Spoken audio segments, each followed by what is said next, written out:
terima, lalu untuk percepatan kami segera laporkan ke Polsek Ciberem untuk penanganan percepatan. Karena kan jarak Polres ke sini ke lokasi kan cukup agak jauh.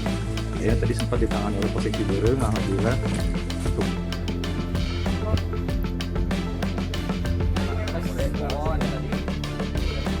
Sebuah panggilan darurat masuk ke pelayanan call center 110 kepolisian pada hari Senin 29 Juni 2026. Di ujung telepon, seorang wanita meminta bantuan dari dalam sebuah rumah yang juga berfungsi sebagai kantor koperasi di wilayah Kota Baru, Tasikmalaya. Hanya dalam hitungan jam, petugas kepolisian langsung bergerak, warga sekitar berkumpul, dan sebuah cerita kompleks mulai terkuak ke permukaan. Apa yang sebenarnya terjadi di balik dinding rumah tersebut? Apakah ini masalah regulasi, komitmen profesional, atau sekedar miskomunikasi yang membesar? Oke, gak lama-lama, mari kita kupas tuntas fakta di balik kasus menghebohkan ini.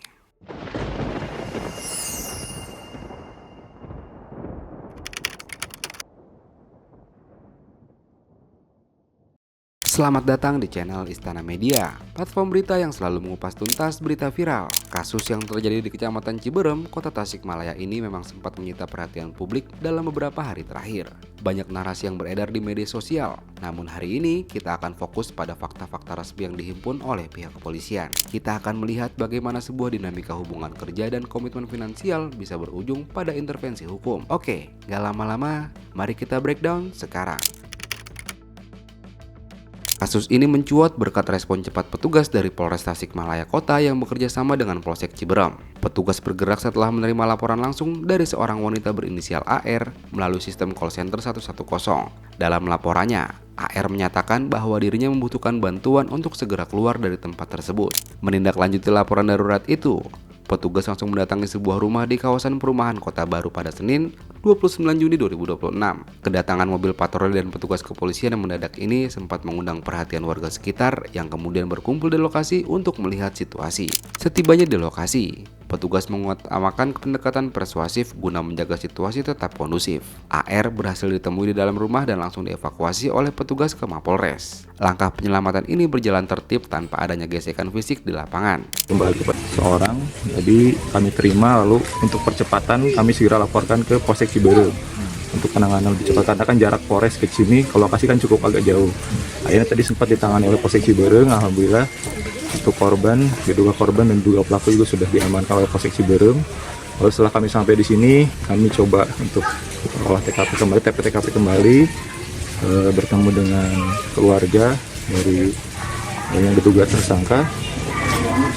Atas nama istri dari terduga tersangka, atas nama Cindy, untuk terduga tersangkanya atas nama Mastin, ya untuk korbannya itu tadi namanya Arlinda. Tidak hanya mengamankan AR, polisi juga mengundang sepasang suami istri berinisial S dan M selaku pengelola rumah tersebut ke kantor polisi. Hal ini dilakukan agar pihak penyidik bisa meminta keterangan awal yang seimbang dan mencari tahu duduk perkara yang sebenarnya. Setelah kendaraan petugas meninggalkan lokasi, suasana di perumahan tersebut berangsur normal kembali. Gerak cepat kepolisian ini membuktikan bahwa sistem pengaduan darurat 110 berjalan efektif saat masyarakat membutuhkan bantuan langsung di lapangan.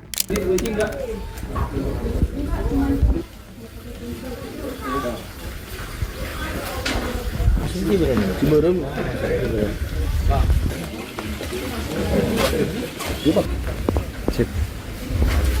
Sip. Iya ke Polsek.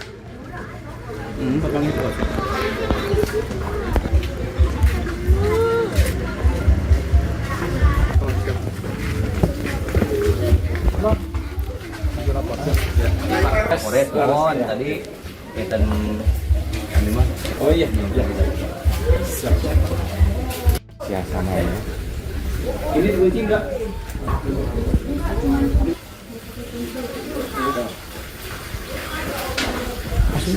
Ciberem.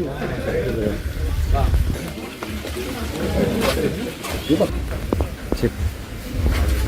Sip. Hah? Iya ke Polsek. Pakai itu.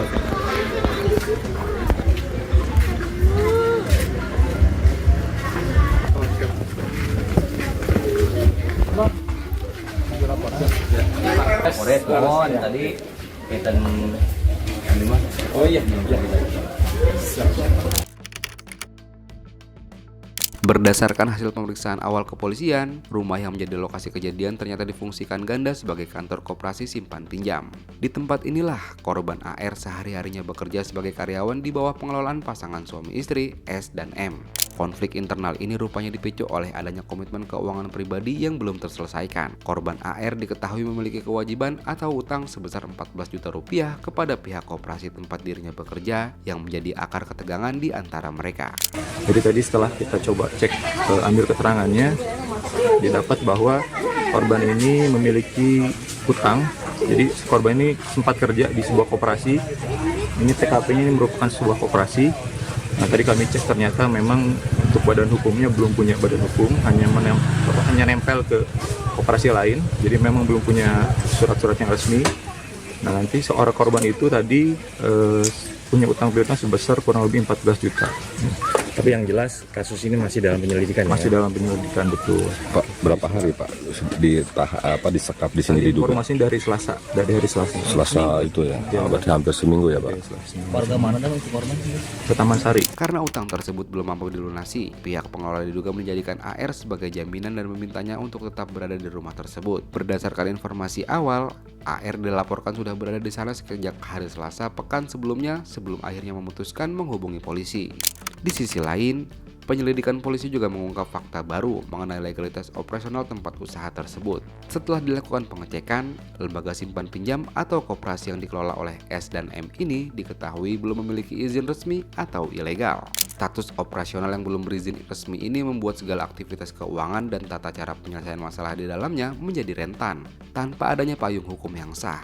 Langkah sepihak dalam menyelesaikan masalah internal justru berpotensi memicu pelanggaran aturan yang berlaku. Saat dimintai keterangan oleh penyidik Polres Tasikmalaya Kota, pasangan suami istri S dan M secara tegas membantah telah melakukan tindakan penyekapan atau pengurungan secara paksa. Mereka menyatakan bahwa keberadaan AR di sana adalah bagian dari upaya penyelesaian kewajiban finansialnya. Pihak pengelola juga mengklaim bahwa mereka memperlakukan AR dengan sewajarnya selama berada di rumah tersebut. Meskipun sempat ada informasi mengenai kondisi AR yang mogok makan akibat beban pikiran, pihak S dan M menegaskan tidak ada tindakan kekerasan fisik yang dilakukan. Memang sebetulnya kalau tadi informasi ketika kami ngobrol dengan istrinya, ya sebetulnya korban katanya sempat sukarela katanya. Jadi karena memang sambil menunggu utangnya dilunasi, korban sebagai jaminan di sini tadi. Dan memang korban juga diperlakukan dengan baik, memang diberikan makan, namun tadi hari ini sempat tidak mau makan seperti itu. Jadi memang kalau secara penyekapan ada kekerasan seperti itu, tadi dari pihak keluarga tidak ada pengakuan seperti itu. Namun demikian nanti mungkin akan kita lakukan untuk penyelidikan lebih lanjut seperti apa. Nanti mungkin akan kami informasikan kembali kepada rekan-rekan media. Baik, siap. Hatur nuhun. Sama Pak. Hingga saat ini, pihak kepolisian masih terus mendalami kasus ini melalui tahapan penyelidikan intensif. Penyidik bergerak secara profesional dengan mengumpulkan keterangan dari saksi-saksi dan menyocokkan dengan bukti-bukti petunjuk yang ada di lokasi kejadian. Fokus utama polisi saat ini adalah memastikan apakah unsur pidana mengenai pembatasan kebebasan atau perampasan kemerdekaan seseorang terpenuhi atau tidak. Di waktu yang sama, pemeriksaan mengenai izin operasional koperasi ilegal tersebut juga terus berjalan secara paralel. Kasus ini menjadi pengingat penting bahwa segala bentuk sengketa, baik hubungan kerja maupun keuangan, harus diselesaikan melalui jalur hukum yang benar. Menghindari tindakan sepihak adalah cara terbaik agar niat awal menyelesaikan masalah tidak berubah menjadi konsekuensi pidana. Melihat bagaimana kasus di Tasikmalaya ini bergulir, ada banyak sekali pelajaran berharga yang bisa kita ambil sebagai bahan edukasi diri agar tidak terjebak dalam situasi serupa di masa depan.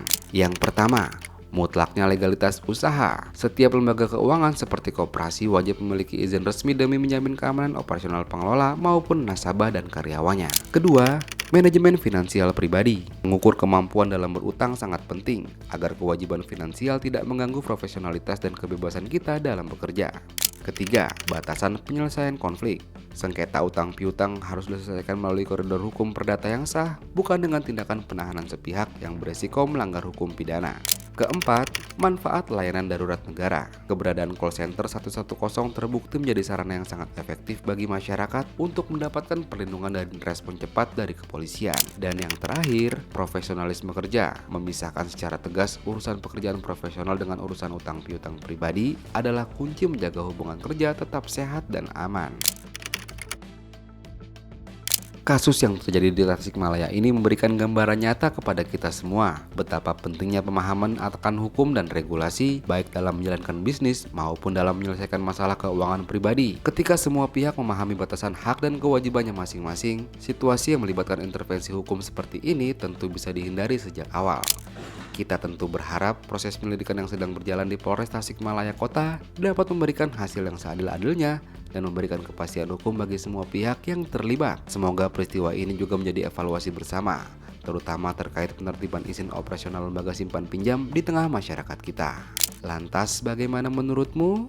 Apa cara paling bijak untuk menyelesaikan masalah utang piutang antara atasan dan karyawan agar tetap profesional tanpa harus berujung pada jalur hukum seperti ini? Coba tulis di kolom komentar ya.